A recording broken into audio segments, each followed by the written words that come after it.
The Auto Expo, it's almost here, and as we run up to it, we're bringing you the last little bits of tidbits that we're getting before the show actually opens. And right now, we're going to be talking about Kawasaki. Yes. And it is very exciting because, of course, the Z900 RS is coming to the show. And the Z900 RS, for those of you who don't know, is this retro style motorcycle. And as we've seen with Triumph, they've done so well with the Bonneville family, whether it starts with the Street Twin, the T100, the T120. I mean, there's practicality, there's charm to be had from these kind of motorcycles. Yeah. The best part is the underpinnings, right? The Z900 RS is underpinned by the Z900, which is a great bike to start with. Now the frame, yes, it is quite different when it's taken from the Z900.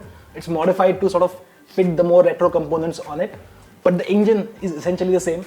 Slight difference being a low compression, so it makes a little less power at less RPM. It's around 111 PS compared to 125 on the Z900. So I'm going to do a little bit of translation here. The Z900 or the Z900 is a motorcycle that we've tested, and we found that it's a really good naked from Kawasaki for our kind of conditions because it's got immense torque, so everyday usability was fantastic on that bike.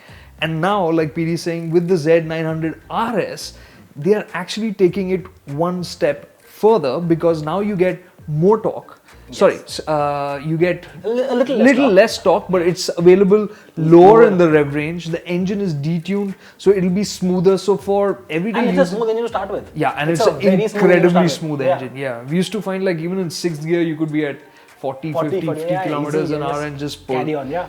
So now when you look at the Z900 RS, you're going to find that not only will it look cool, you'll actually cruise. It looks so cool, but it just looks so cool. Okay, he's been tripping out on the design details. Yeah, I mean, I just love it. Has that teardrop tank as such. It's got that single flat seat and the tall handlebars, the round headlight. Of course, it's got LEDs in there, but it's a properly retro motorcycle. It's got that sort of clean one-piece 4x1 exhaust, all chrome. Oh, it just looks gorgeous.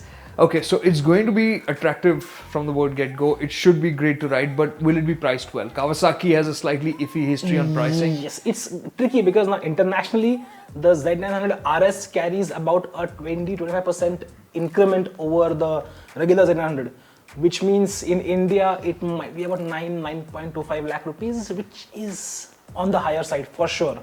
I mean, especially when you compare it to, let's say, the Z900, which is very well priced and is like, you know, from a lot of people like a modern naked, which is sporty. Yeah. So compared to that, it's expensive. But when you look at the same price range as the Triumph Street Triple RS, which is a really great motorcycle. Right. But then I think again the fair comparison would be something like the Bonneville T120, which is thereabouts in the price. Right. And as compared to large capacity British parallel wheel, you're getting a mid capacity or mid high capacity inline 4 with a Japanese inline 4 soundtrack to go with it.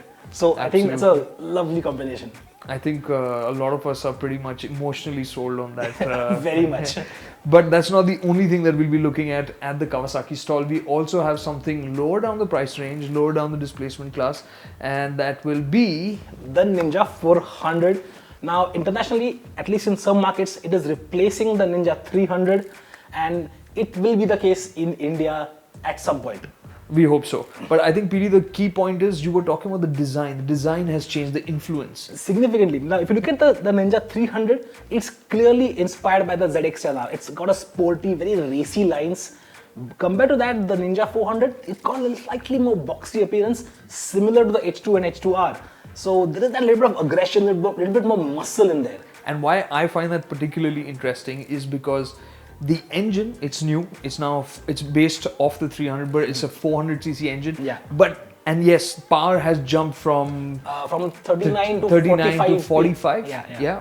But the really interesting part is the jump in torque. It's gone from 27 to 38 Newton meters. And that just goes to show that, again, the 300 was a motorcycle like the Yamaha R3 as well, a bike that was meant to be very usable. And this jump in torque again shows that you're looking to make a motorcycle that is fun when you want it to be sporty and all, but at the same time, in other markets where people use this as their one and only motorcycle to do longer distances, it makes perfect sense. This would be super. No, and if you think about it, like you compare it, I mean, it's not an apples to apples comparison when you compare it to the RC390, which is a single cylinder bike. But that bike makes now less torque than this one. So correct. That's saying something. It's going to be a lot, and along with that Japanese smoothness. Yes. So yeah, it would make for a really exciting motorcycle, something to really take on the RC now finally. Yeah.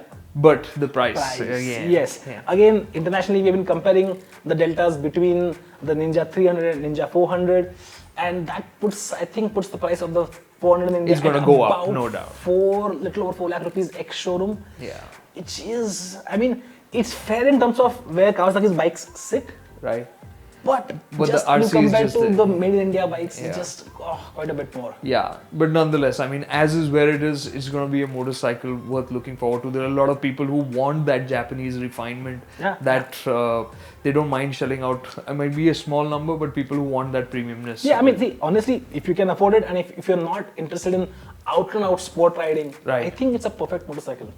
Is that all we have from Kawasaki? No, we will of course get to see the H2 SX. Now the H2 SX is a sport touring, a touring version of the H2. Now that sounds very strange, but Kawasaki has done it.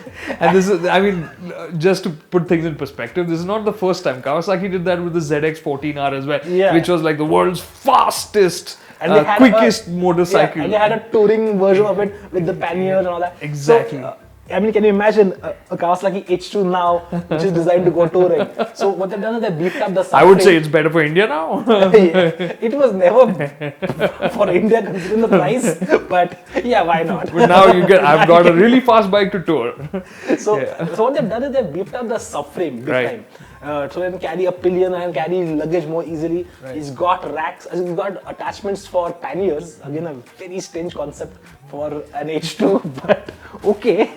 And surprisingly, it's only fastest luggage in the world. It's only gone up about 18 kilos over the standard H2, which is not too bad considering that it makes over 200 horsepower. So. And it's also had its ergonomics changed a bit to suit this. It's a little more upright in that sense. So think of it more of a 14R of the H2 world.